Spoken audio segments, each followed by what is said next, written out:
Meu nome é Beatriz Caramelo, eu cursei biomedicina e eu terminei em 2022. Bom, eu comecei meu contato com a estética foi com 12 anos. Minha mãe tem um salão de cabeleireiro, então eu vivia lá com ela no meio.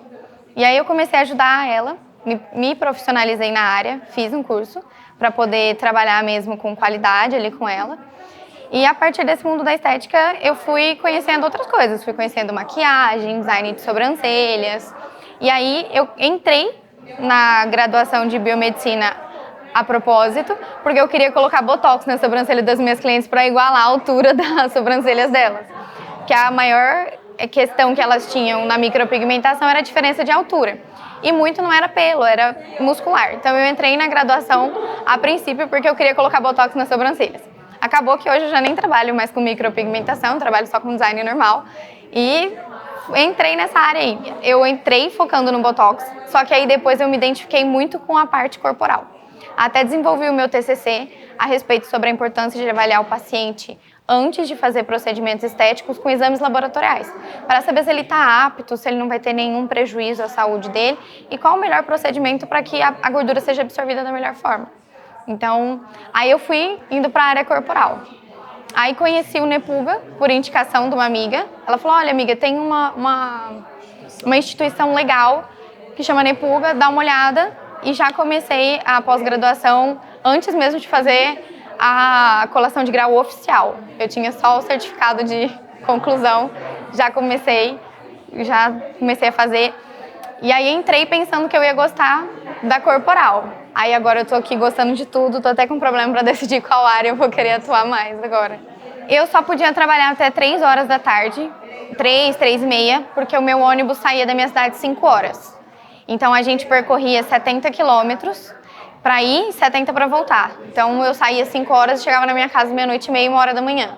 Então eu trabalhava só esse pouco período, trabalhava mais aos fins de semana para conseguir ter essa carga horária maior. E é aquele sofrimento do estudante, né? Vai para fora, aí tem a comida, tem a questão do sono, tem essa questão do tempo de trabalho. Então foi um período assim que eu abdiquei de muita coisa, assim como todo mundo que escolhe ter uma carreira, escolhe ir atrás dos seus objetivos. Mas eu não me arrependo, eu faria tudo de novo. Eu trabalhei com a minha mãe até eu completar 18 anos. Quando eu completei 18 anos, eu comecei a trabalhar sozinha. A gente divide o mesmo espaço, mas eu comecei a trabalhar sozinha. Então eu saí de auxiliar dela para desenvolver só o que eu já fazia também, que era o design de sobrancelha, maquiagem, cílios, esse tipo de procedimento. Sair da asa da minha mãe para virar profissional foi uma experiência muito legal. Porque ser empresário é uma questão que todo mundo pensa assim, quem não é empresário pensa que ser empresário é uma delícia. Mas é uma delícia, mas é muito difícil. Porque você tem que ter muita responsabilidade, compromisso com os teus horários, trabalhar às vezes doente, mesmo assim, e a luta é trabalhar desde a hora que acorda até a hora que dorme. Mas eu me apaixonei muito por isso, assim, é um pouco clichê, eu sei, mas é verdadeiro. Eu realmente me apaixonei com esse mundo empresarial, assim, de pegar as coisas e fazer. A minha cidade é uma cidade muito pequena, né? Ela tem 3.000 habitantes. Então, assim, eu não atendo só as pessoas da minha cidade, eu atendo o pessoal da região e também faço atendimento fora. Mas na minha cidade, quando eu comecei a trabalhar com extensão de cílios, por exemplo, não tinha pessoas que faziam extensão de cílios que eram residentes de lá. Então, o pessoal aderiu bem logo após, assim como todo procedimento, explicar os seus cuidados, os seus benefícios, como que a gente faz com segurança, porque eu sempre prezei muito pela segurança das minhas clientes, né, que agora vão ser minhas pacientes, porque é como eu gostaria que fizesse comigo. Eu tenho muito receio até de entregar os meus cuidados a alguém, porque eu gosto que seja feito com muita segurança, até porque a gente trabalha com isso, a gente sabe o que acontece se não fazer com segurança. É um dos meus medos, mas um dos meus principais pilares, é trabalhar com segurança, porque quando a pessoa ela busca a estética, geralmente ela tem alguma questão. E se você, ao invés de provocar para ela o benefício, provocar o prejuízo, essa questão que ela tem vai ficar amplificada. Então, ao invés de você fazer o bem através da estética, gerar uma autoconfiança, uma promoção do amor próprio e todo esse benefício da estética, você vai trazer para a pessoa problema. Então, ao invés dela ficar bem, se ela já não estava bem, ela vai ficar 1000 vezes pior. Então, A estética, eu acho que a gente pensa que talvez não, ou talvez as pessoas não entendam como a responsabilidade na estética ela é muito grande. Porque a estética ela não é externo, ela está inteiramente ligada com o interno.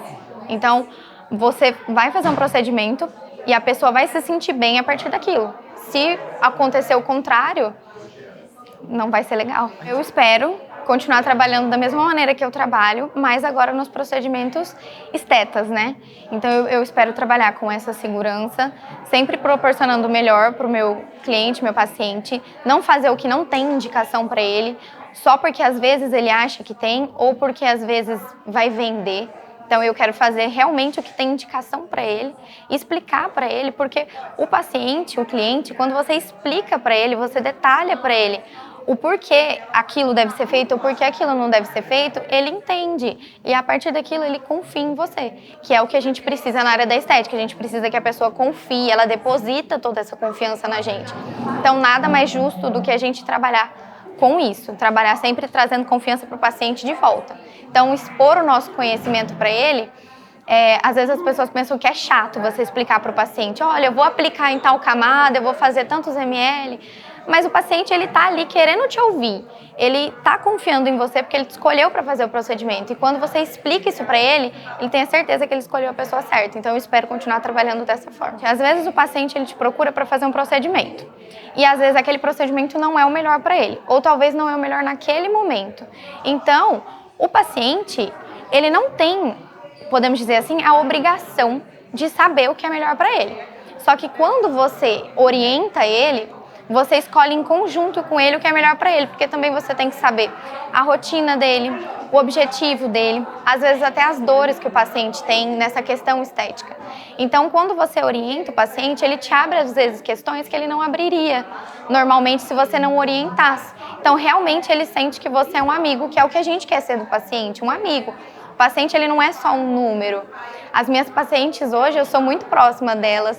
Algumas se tornaram até grandes amigas, então justamente por isso. E elas sempre falam a mesma coisa: Beatriz, eu confio em você. Você falar pra mim que eu tenho que pôr um trem no meio da minha testa, eu confio em você porque você vai me explicar o porquê eu tenho que fazer aquilo. Então a orientação, ela não é só uma necessidade, ela é uma diferenciação do profissional. Eu particularmente, eu gostei de todos, esse está sendo o meu problema. Mas de aplicar mesmo, de resultado, por exemplo, eu acho muito interessante as aplicações para gordura, as aplicações para bioestímulos de colágeno, que é muito assim, às vezes a gente tem muito medo de fazer essas aplicações, mas vivenciando aqui, já estou pronta.